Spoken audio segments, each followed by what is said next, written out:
So I'm going to do something a little bit different today. Just a lot of things swirling around in my head. I'm just kind of heading back from a doctor's appointment to go get the whole wellness check thing, get all my cholesterol checked, all that stuff. And I just got so much crap going through my head over the last 48 hours thinking about the whole Israel-Iran thing. We've got family that, previously didn't care about prepping, asking about how to get prepared. And what are the most basic things that they need to do now? Which I can appreciate. Better late to the party than never, I guess, And that's not crap talking if you're watching. That's just thinking about things, giving my perspective that we've had a lot of runway to see what's going on and a lot of time to prep that's now gone.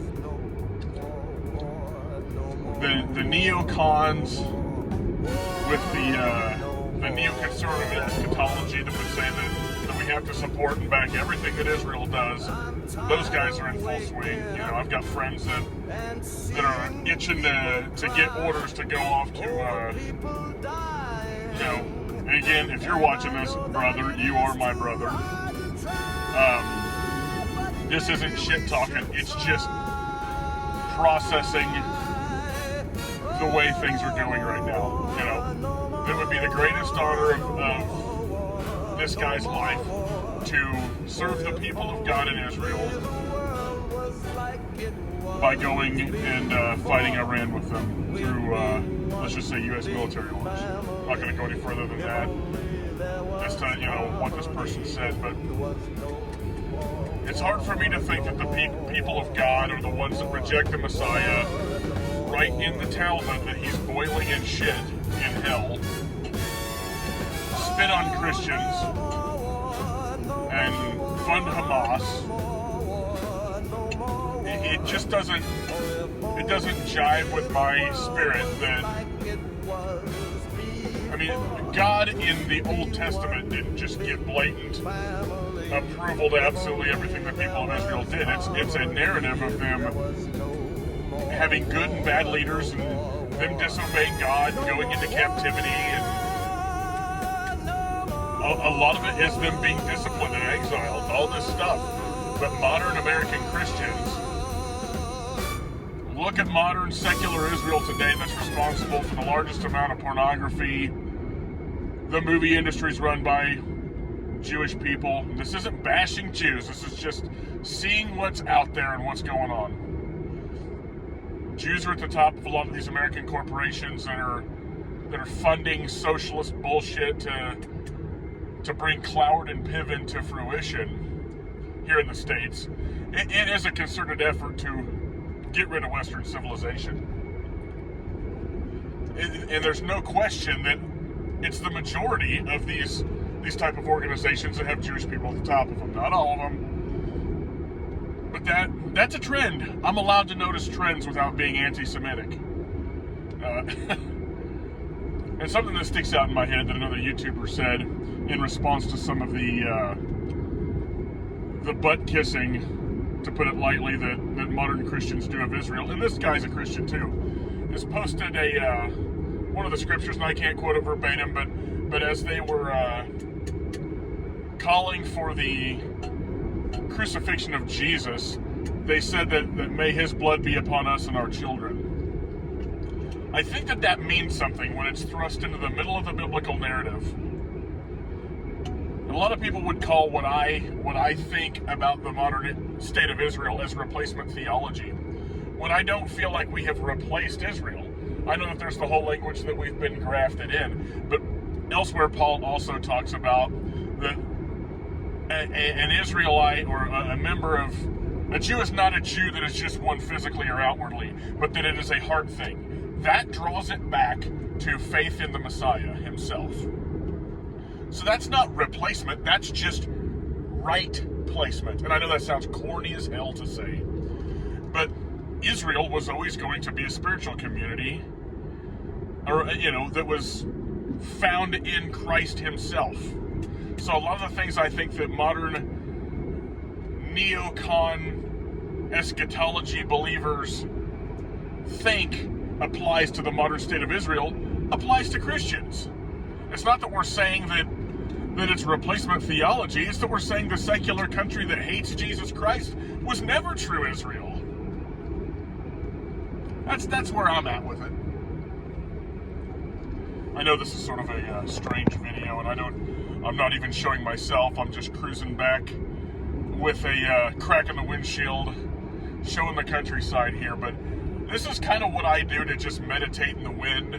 You know, usually with the window down, just taking in the freshly cut grass or fields or whatever, right? I feel like talking about this stuff and just experiencing outside, I feel like saying the truth out loud, or at least what I believe as the truth out loud. I'm willing to be convinced otherwise, but you're going to have to actually have the job to do. It's not going to be, well, you know, there's like 6 verses, and if you cherry pick them together, this shows we got to support everything Israel does, and they're the people of God. And man, if I could just be John Hagee and support them even more. That's the way I feel about it. You know, and again, the caveat, I'm not against Jewish people. I do believe, you know, okay, the Messiah, who I believe is a member of the Godhead, happens to be that bloodline. So it's not an anti-Jewish thing, but I've become pretty accustomed to questioning the narrative that I'm supposed to just buy into without any, when things aren't lining up, okay? With all the things that I just mentioned about Israel, America, with its pedophile-infused government and lack of morality and all of these things, seems to be just, you know, in the midst of us being probably one of the most immoral countries on the planet at this point, godless, materialistic, and just ate up with self-focus and self-centeredness, is the same country that turns around and is like, well, we got to support Israel. To me, that sounds like it's just another thing in the opportunistic mindset of America. You know, when Trump was referring to Israel and them bombing, he actually said "we" on his Truth Social account yesterday, as if he's already in cahoots with them. And that's the freaking space peanut for me. Is, if you've ever watched Joe Dirt, you'll get the reference. If you were born in 1995, you might not get that. But that's the fly in the ointment. That's the damn space peanut on the chunk of shit that fell out of the atmosphere. When Trump, who has not officially come out and said, maybe he has now, I'm recording this video at 8:13 a.m. on the, I believe this is the 17th or the 18th. I had to check my phone. But he hasn't come out and said that we're part of it. But at the same time, before even doing that, he's coming out and saying that we, in reference to Israel, having control of the Iranian airspace and such. That's concerning to me. That tells me that there's things that he hasn't told us yet. And, you know, Ted Cruz yesterday, if you see this little clip, the interview is supposed to drop today of Ted Cruz and Tucker Carlson going over this. And I'm pretty sure Ted Cruz is another one of those, well, I know he is, just by the clip, you know, neocon eschatology. We have to support Israel and everything they do. They're the greatest thing ever. You know, the greatest thing ever. Well, Ted Cruz doesn't even know the population of Iran. He doesn't know all these facts, and it's a clip from Tucker Carlson in his interview. The full thing I'm going to watch when it comes out today, but he knows almost nothing about the country or its people, yet he wants regime change or an end to the government in Iran. That is the most bumbling shit. I mean, sure, we've had the thing up in the air, oh, Iran's 2 weeks from a nuclear bomb. We've had that for 20 years. Truth is, they probably already have one. Okay, and it's just been a carrot on a stick or something to hang out there to get people all riled up when Benjamin Netanyahu made a request to be able to carry out this war that he's wanted for 30 years or more, and that's easily documentable. You can look that stuff up. He's wanted this forever. I'm not even saying the mullahs are good people. They do chant death to America, that type of thing. So I'm not even saying that there isn't something that needs to be done. But it just seems like all of this is culminating in some haphazard shit on top of the Orange Man saying, well, no new wars and no all this crap. I'm sorry, I don't believe you. Especially if you're going to get into it with this. I think Trump is gambling with a lot of people's lives.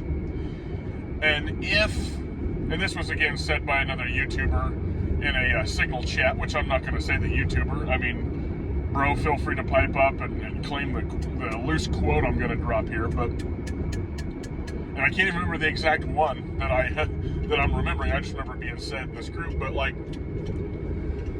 if Iran gets turned into a glass parking lot, whether it's the United States or it's Israel or whatever, or honestly any country over there for that matter, if somebody gets turned into glass out there, that gives every other country on the planet who has nuclear power, including Russia, to just say, I guess it's okay to fire nukes now, you know? That opens up a lot of possibilities. Everybody thinks that it can't happen here and that we're always going to have Dippin' Dots down the street. But if even a small nuke or some kind of bomb hit the continental United States from Russia or China or any of these other countries, I mean, this is shaping up to actually be World War III. Our economy would collapse because Americans are soft as fuck. Just one bomb knocking out one major city would completely fuck our economy because Americans would panic. And the truth is that would probably be the beginning of the end. America is so fragile, that would probably be the beginning of the end. And it's because the people are fragile, their psyche is fragile, we're fatigued with war. And a lot of us, maybe including myself, overestimate our fucking abilities. You know, I hope that that's not true of me, but I'm trying not to just huff my own farts over here and pretend I have everything together either.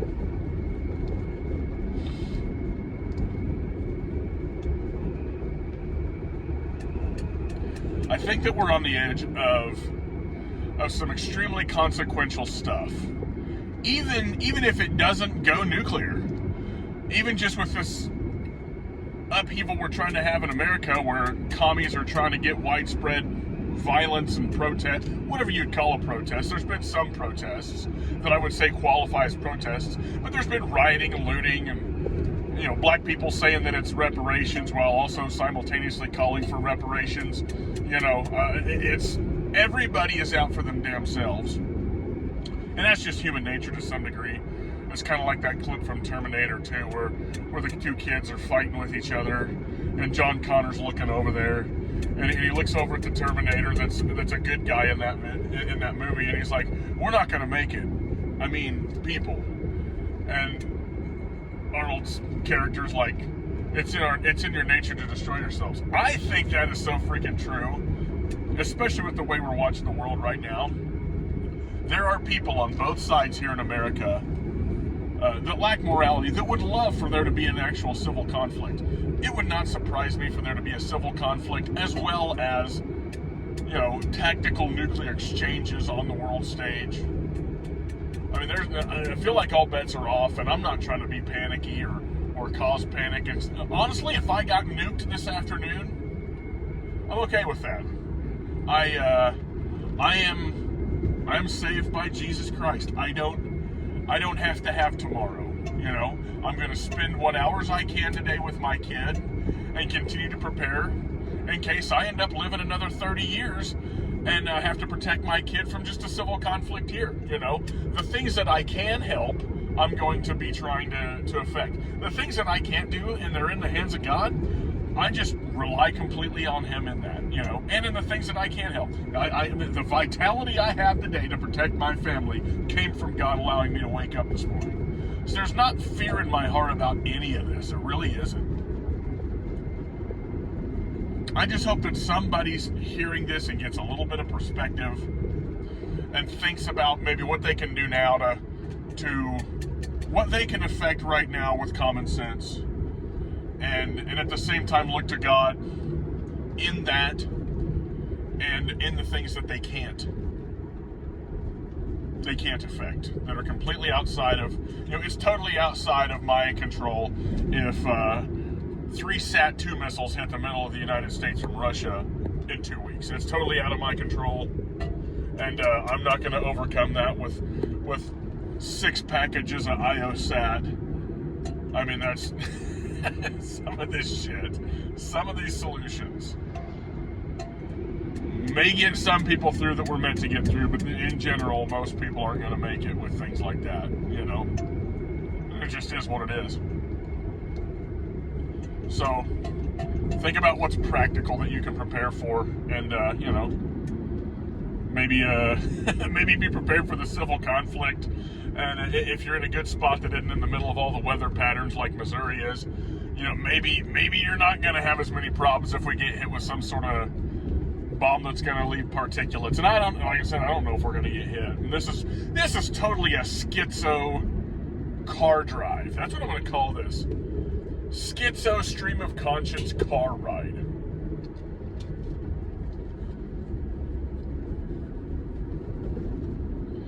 So I don't know. Network with your friends if your family, if you've already prepared and you got family reaching out to you. You know, tell them to learn the basics. Tell them to get some water, stuff like that stored back, but to learn to purify water, start fires.